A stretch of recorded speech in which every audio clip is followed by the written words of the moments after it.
Hello friends, welcome back to my YouTube channel Salesforce AI Champions. Today I'll be going to talk about few limitations of Typeahead block in OmniScript, and I'll be going to talk about one scenario, one good use case of a Typeahead block, and the use case will be for basically for searching a record in Typeahead. Let me just show you. So on clicking on preview, we want to search for test case record, for example. So I have configured a data mapper extract action in the Typeahead block element, so through which we are getting the records right in the Typeahead. And if you don't know about Typeahead, you can just follow my already existing tutorials on Typeahead block. So Typeahead block at a high level is nothing but just on typing means for each keystroke of from the user, it will just retrieve the records from the database, right? So for example, I have configured the data mapper like that, means it will retrieve all the test case record, means the case records having the test keyword in the subject, those case records will be retrieved, right? So that I configured in the Typeahead block. And the today's use case, basically what we are going to see for today's tutorial, so we are going to see some limitations of Typeahead block, and I going to discuss about one use case, like we want to composite two field values within the search result. So for example, currently what we are seeing today in this Typeahead block results, so based on each keywords we are each keystroke we are providing, it is just resulting case subjects. So these are case subjects, right? So we want to show as well as case subject, as well as we want to show the case number, right? So that is the one limitation of the Typeahead block. So it basically don't allow, so what we have provided, like the data mapper extract action we have provided within this Typeahead block, right? So if I just show you the Typeahead block, the data mapper extract action, so it's basically retrieve the case records which having the subject. I have used like operator to like subject containing the test keywords and configured few mappings. And if I just preview this one, so we can see that these nodes, these are the three case records are getting retrieved, right? So these case records are not within a parent node, so that is a limitation. Means if we provide if we add a parent node for this Typeahead block, then it will not able to retrieve those records. For example, let me just show you in the Typeahead key what we have configured. So Typeahead key, I have provided the subject maintaining the same name as subject that we are getting returned from this data mapper extract action. But if we want to like provide a parent node, for example under this cases node, we want to provide like in the mappings, in that case I'll just update like cases colon subject, cases colon case number, cases colon id, cases colon case number subject. So under the parent node, if we configure like that, it will not work in the Typeahead block, even if we provide the Typeahead key as cases colon subject, means by providing the correct path. But that is a limitation already. A Typeahead block exists, means it doesn't accept the parent nodes, so this will be like flat JSON without any nodes, right? So that is one use case, and that is one limitations that we have just seen. Now as per today's use case, let's see that first one. So then how we can how we can concatenate two field values. Either we can use like formula, so their concat function, but using that concat function there are some limitations we have faced. So we can't use that concat function in this case, means where we are not using a parent node, right?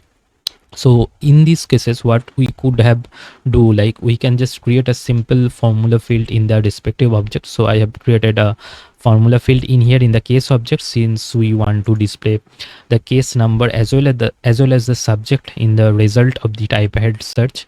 So let me just show you the formula field quickly. So this is the formula field having the API name, case number, and the formula field combines the case number and case subject, right?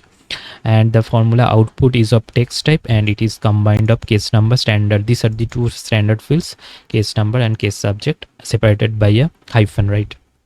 Now I have added this one within the mapping. In the mapping I have added, like we are fetching this case number subject field, and we can see that this will be the output format. This is the case number, then hyphen, then test case subject, right? So same for other case records as well. Now we want to display this case number subject field in the search, right? So I just need to copy this field, and I'll just go to the type ahead configuration. In the type ahead name key, instead of subject, I'll just going to provide the case number subject, right? So this is how it will work. So now let me just preview this one again.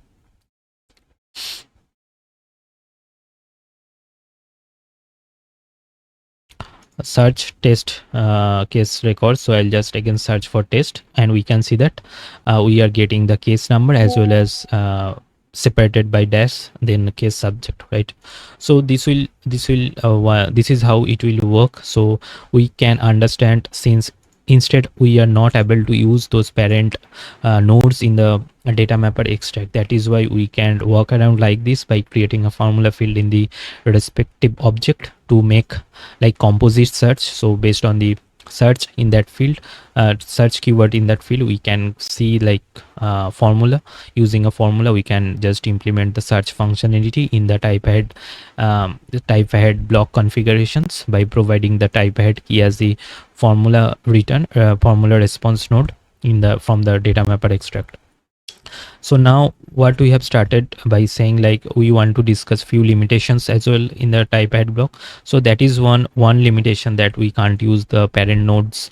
Type ahead block will not accept the parent nodes from the response from data mapper extracts or any other data source.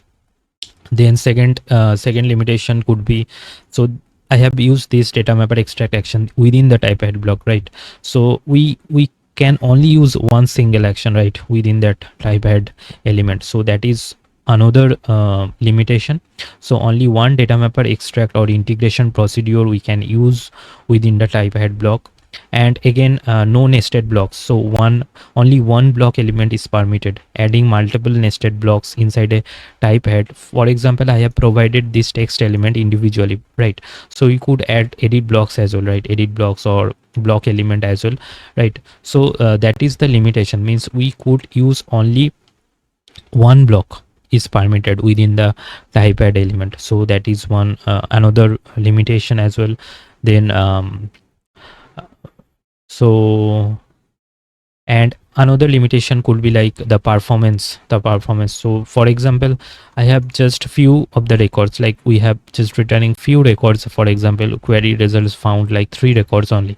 But in case of large data sets, so pulling directly from a massive databases via data mappers without proper filtering or limiting can cause heavy payload delays and slow down the script rendering. So in the type ahead block, so if it contains like huge amount of massive records, in that case the rendering will be very slow for type ahead block. In those cases, we just need to implement custom solutions by overriding it with custom LWC, or we can create a separate custom LWC, right? So I have already few tutorials on how to create those custom LWC that can be work with OmniStudio tools, OmniScripts, then OmniStudio flex cards as well, right? So if you can just check it out, my OmniStudio playlist, to learn about those use cases and how to implement those. So hope you understand. Hope you like this video. And so today we have talked about few limitations of type ahead block, and we have learned about like how to implement the search of composite keys in the type ahead search, right, by utilizing a simple formula field from the object schema, right? So thanks for watching. If you like this video, please do like, share, subscribe my YouTube channel. Also, please consider to hype this video so that it can be reachable to more audience. And if you like this video, please consider to take some membership into my channel. That will motivate me to create more tutorials. So I'll be uploading more tutorials on Salesforce Omnistudio, Data Cloud, Agentforce topics. So please stay tuned, and thanks for watching.